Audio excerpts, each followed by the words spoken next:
Hey, it's the AM show. Okay, so adapting to living off one income can be a struggle for some, especially when it's completely unexpected. COVID-19 has caused a lot of the uncertainty and has forced some households to rethink their finances. But now some tips to help manage the transition. What do we do?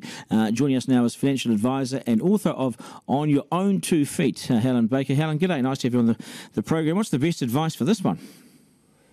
Yeah, I think it's about going to your expenses. So I talk about expenses being either fixed expenses or choice. So your classic fixed expenses will be the rent, the mortgage, certain health insurances, private school fees, those kind of things that pretty much don't change. Even electricity and gas, it might move in different seasons, but you can't go without it. So all of those things are generally fixed.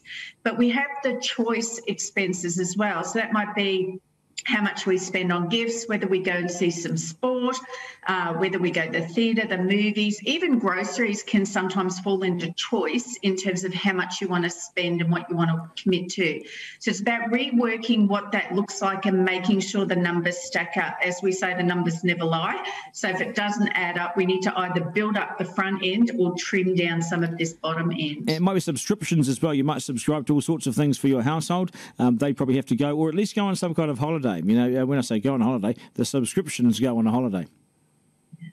Exactly right. I mean, you look at the amount of subscriptions that we have now, and I always encourage people to go pick one and then just binge on it and then do another one rather than all these extra ones. You can only watch one show at a time, right?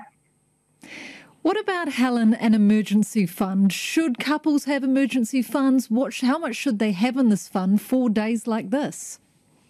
Exactly right. So emergency fund should be there for good times and bad times. You know, one of your children might make some great teen that needs to go overseas and travel in the future. So having emergency funds are important. I think what we've realised, though, is 3 months or so used to kind of be enough to cover your expenses, hopefully get a job in that time. But what COVID has shown us is that you probably need more like 6 months to see you through. 6 months so you need your income. So you need 6 months of income. That's the new sort of baseline for an emergency bad weather day. That's a lot of money. It's a lot of money. So probably focus more on maybe what the expenses are.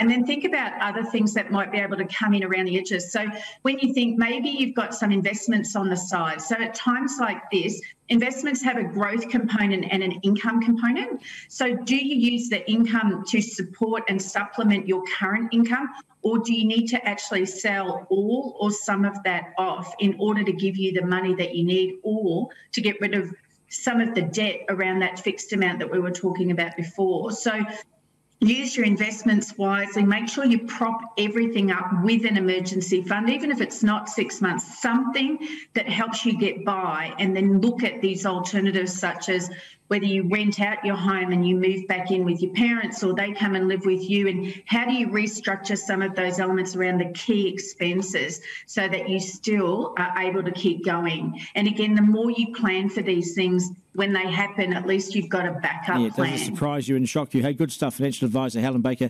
Appreciate your time. Amanda, of course, there's no more shoes.